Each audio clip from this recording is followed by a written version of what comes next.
What is good, YouTube? It's your boy Soul Asher, and today I'm gonna help you get stronger. By the end of this video, I'm gonna show you everything that you need to do after you hit max level in Soulworker. So without wasting any time, let's go ahead and hop into it.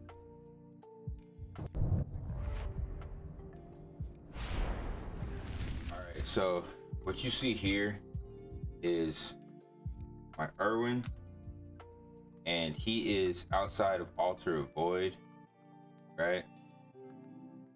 In grass cover camp. And the reason of importance for Altar of Void is after you unlock Altar of Void, you will have, hopefully you will have Disorder Fanatics gear. If you haven't yet hit 65, you won't have this gear, but at 65 you get the choice of choosing Disorder Set 1 or Disorder Set 2. And even though it's a 60 set, it's the +9 purple version of AOV Manic gear. This is going to be the gear that carries you into doing most in-game content, so make sure you're choosing the correct gear set. You're also going to have Disorder Fanatic accessories. I'm going to tell you how to get out of those later and upgrade into HH, but that's why I'm starting with the AOV Manic. Don't touch your AOV Manic accessories. Do not touch your Disorder accessories. They're just intermediary accessories until you upgrade to something else. They're almost useless, but they're a placeholder. So with our Disorder gear, the reason for running AOV Manic is because we are going to get a quest from Martin. So that daily quest for Manic for the Void, Altar of the Void, it's gonna give you hollow fragments. And these hollow fragments can be utilized to reroll the stats on your Disorder gear. Now, you want to go for perfect or near perfect stats when re-rolling your Altar of Void gear. Okay, this means short cooldowns, crit percent, short cooldowns on every percent or every one of your gear. I have crit damage and not crit percent on every single one, so it's near perfect, but it's not perfect. Hopefully your RNG is better than mine and you can get short cooldowns and crit percent, as in my opinion those are the most important stats. What you can do here is talk to Trisha in the refined section, and Trisha will allow you to reroll your AOE Manic gear with hollow fragments. And you can tell by clicking options, you can tell exactly what stats you need on your AOV Manic gear. Like I said, short cooldowns, it can be up to a maximum of 4%. I got 3%, not perfect, near perfect, but my crit percent 6% is perfect. It would have been actually perfect if I had short cooldowns, crit percent, and crit damage. It's an available stat, but it's all RNG when you hit refine. What you can do is, let's say I have short cooldowns, I have crit percent, and I have hollow fragments to spin, which I do. I have 180 of these hollow fragments, and these hollow fragments are utilized for either one of two things after you hit near perfect AOV Manic gear. They're utilized to reroll your stats to perfect on your gear, or they can be utilized over at the Fat Boy Maxime to craft drives for your armor. And these drives can be put into your AOV Manic gear in order to make you stronger. Depending upon how many slots you have open, you can put in boss damage, which I got a boss damage drive for 2%. Extremely expensive, extremely rare, right? Extremely rare. open up your socket management, you can see the type that it is, the type B. However, again, it's all RNG on which stats you get, but the main stats you're gonna want from these is boss damage. I know you can get crit from type C. I don't 100% know if crit is available for all of these, but I do know the main stat that I was looking for and that everyone should be looking for is boss damage. And the reasoning behind that is HH. So as a segue, let's go ahead and pull up the Depluce, and I'll show you what you should be doing at Depluce.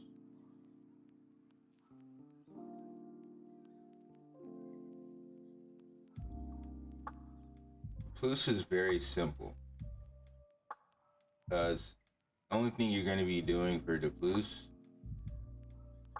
honestly, is hidden hideout until you get enough money or Cine to farm your gear up to a point where you can actually run Lunar Fall. It costs money, it costs RNG, depends on how many equipment upgrade and armor gear extensions you have. I always want to call them weapon upgrade chips because of previous versions, but yeah, gear extensions and weapon extensions. Because after you get your HH gear, you're gonna be upgrading that to go for LF, right? But anyway, so you get the daily from Aaron here. For hidden hideout is also a green. You're gonna defeat Chief Priest Rapakumba from Wakanda. He gives you 50 scars of sorcery. And after you pick up that quest, the hidden hideout entrance is over here towards the northwest side of Depluce. Here's the entrance right here. And the same mentality applies for hidden hideout. You can also craft familiars for gear drives for placing your gear, but it costs superior cores and it costs scars of sorcery. You can also do it with Lunar Fall, the Twilight resources. However, I wouldn't recommend doing that until you craft your gear over here at Janus. First, what you're gonna do after you farm hidden hideout and you get scars of sorcery is you're going to actually craft accessories.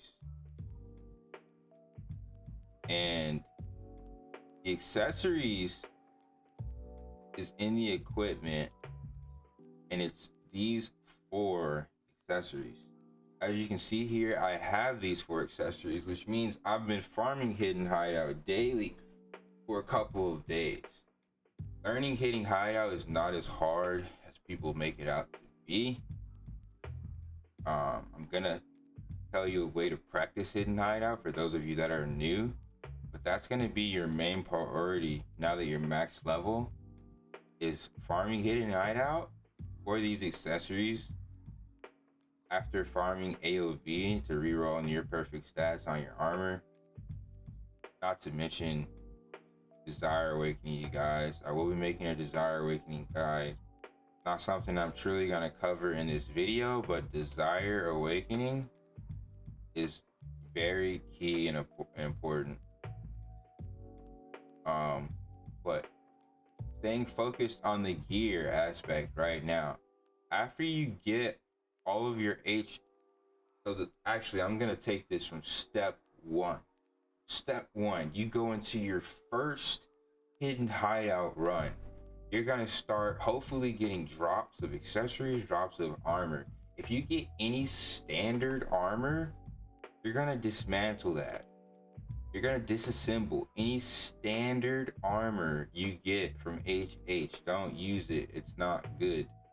You're going to be going for the extended set for each piece. We don't use standard, and the reason behind that is the different set bonuses you get. You're missing out on a lot a lot of crit damage. You gain accuracy for rocking the standard, but you're missing out on a lot of crit damage and a lot of more attack oriented stats. You want to do more damage, therefore you want the extend. If you're gonna waste materials on HH gear, use the good stuff, right? So anything you get from Hidden Hideout that's standard gets disassembled, and all the accessories you get you're gonna keep until you have enough for 4 accessories. So let's say you get a Primacy Vendetta drop and you get a Primacy Redemption drop and you have a bunch of gear. Even if it's extended, standard, you should already dismantle it. Even if it's extended, in my opinion, it's better to dismantle that extended gear if you'll have 120, technically 240, to craft your last 2 accessories, because priority are these last are to complete your 4 accessory set. And after you complete that 4 accessory set, you're gonna re-roll for perfect stats. The same way that I was telling you to re-roll your AOV gear, you're gonna re-roll your accessories. In order of importance, it's easier to do your AOV gear than it is to do HH, because you can only do 5 HH entries a day. But after you've gotten your HH accessories, you can go the same way. You can go to refine, and you can re-roll for perfect stats. And you're gonna be going for crit damage and crit percent on your rings. You're gonna be going for crit damage and crit percent on your rings. On your pendant, you're gonna be going for shorter cooldowns and attack speed. So shorter cooldowns are so essential. And then for your earrings, you're gonna be going for attack speed and soul vapor received. Such a godly stat. This is how my Irwin says Super Saiyan Desire Irwin all the time, because I have soul vapor for my accessories, and I also have a Rosca. But you also want to be going for attack speed and attack. This is almost perfect. If I didn't have super armor break, which is a trash stat, and I maybe had agility or shit, even stamina, but it's not really worth re-rolling right now because I'm going to use these Scars of Sorcery for something else. So go ahead and put my gear back on. But yeah, that's what you're going to be doing. AOV gear to HH accessories, perfect. After your HH accessories are perfect, then you can start thinking about farming your HH gear and getting that to +9. If you skip your HH accessories to perfect, you don't get those perfect before you get your HH gear, you're wasting materials, you're wasting resources on leveling up gear you can't even afford. It doesn't make any sense. In order of progression, you should get your accessories perfect, because that's going to give you the fastest stat bonus. Unless you have crazy ass RNG and you just believe in the heart of cards and you're actually Yu-Gi-Oh or Kaiba and you can get +9 on a 1-tap, which is probably not going to happen. Even with this event, it's not going to happen, because 2 times upgrade success rate of like a 0.01% chance of actually going +9 is still only 0.02%. It's still low. So don't count on RNG to upgrade your HH accessories when you can have the easier route of getting the perfect accessories and keeping your +9 AOV gear until you fully optimize. After you're fully optimized, then you get your HH gear. And as far as training for HH, what you can do is go to the Gruden shop. If you're new, completely new, which I hopped into HH in my first time, I completed it. I did die like 5 times.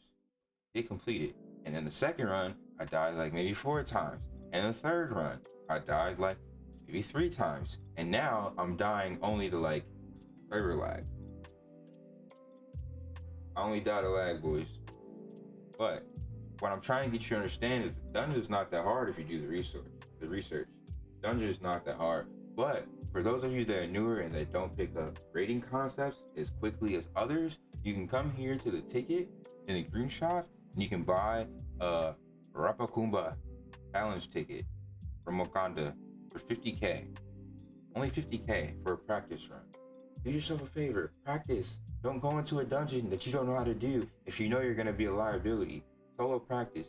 Get this boss down to where you can survive for a minute, 2 minutes, hopefully 5 minutes without dying. Solo the boss for 20 bars without dying. If you can reach these milestones consistently and not die and learn the mechanics, then you should be able to go into the group mode and do fine. Okay? But don't be a liability. Do the research. Okay? Now, other things you can be doing besides farming for gear, specifically, and farming to reroll your gear, is you're gonna be making money, dude. As you can see right here, I only have like 54k, but I probably made over like 200 mil just yesterday. And what I've been doing is I've been buying giga bridges. Last video I made, I only had 3 sets. Now I have 4 sets of gigas. And then I also just bought my attack sin reckless, and I need 2 more attack sins so I can have full giga. And I've bought all of this with in-game cash, just to let you know, like, the only thing I bought in this game was like items to punch holes in my costume, which my Urban was free. I only bought that for my F-No, and then I bought fashion. I haven't bought anything in the game that's even remotely pay to win. I've only bought costumes, dude. It's fashion. Come on, bro. So I've gotten all this in game from farming gold. And what you can do to farm gold is farming Dawn of Fate. You can farm Dawn of Fate, episode 4. Oh man, you die at the boss and you farm all the mobs on the stairs, and you will get massive gold from that, from selling the slimes. And then outside of doing that for money, what you can also do is come over here to Golden Citadel.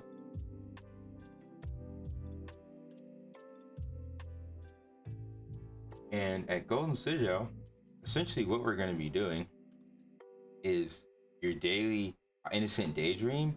You can do Second Dream, but that's only for rankings. Second Daydream actually gives less drops than Instant Daydream. So what you're going to do is daily IED twice if you're going for money. And then you can farm Golden Citadel until you have 10 Void passes. You're going to farm Golden Citadel until you have 10 Void passes. I do have Golden Citadel guides on my channel as well from OG days. Pretty easy now, but for those of you that need a guide, it is there.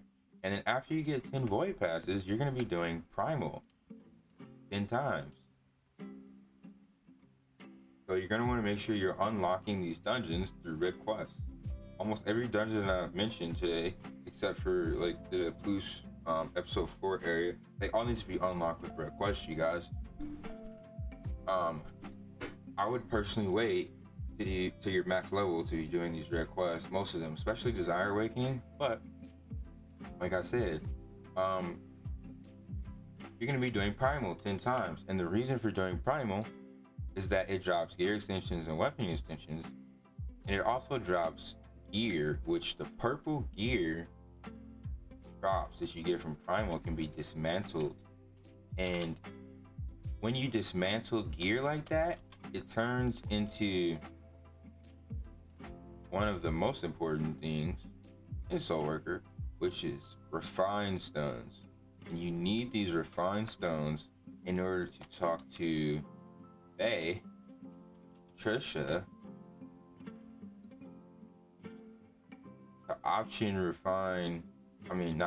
to grade refine your gear. You need these refined stones. When you grade refine your gear, that's going to determine the premium level. You see right under defense, under the number 7243, you'll see a number premium with 75% next to it, right? And then you'll see premium here 69, you'll see premium here 79, you'll see superior here 91. What you're going for is hopefully somewhere in the 90s. It's all RNG though. However, when you're refining your gear with these, let's say if you refine a gear and you get it to like 80% or higher, you can use a level protection anti-downgrade device, which can be brought from the merchant in order to stop the level refinement from going down. Anti-downgrade devices. So you can do that to stop your enhancement or your refinement level from going down. All right, guys, that's been mostly everything that I wanted to let you guys know about what you should be doing in game. If I find more things that I think are essential, or if I left something out, look in the comment section below, or I'll be making another updated video. But as of right now, for Global Soulworker, that is the majority of our content and what you should be focusing on. After you get your HH accessories perfect and you get your HH gear, which I'm still working on, and you get all your Giga or Terra brooches, if you're free to play, you're going to be going for Giga. If you're pay to win, obviously go for Terra. But after you get all your gear set up and you got your HH and your boss damage is almost to like 90%, 100%, what you're going to do is you're going to go learn Lunarfall. We will have a guide on Lunarfall soon, guys. But as of right now, that is everything I want to talk about. Thanks for watching. Appreciate you guys. Peace.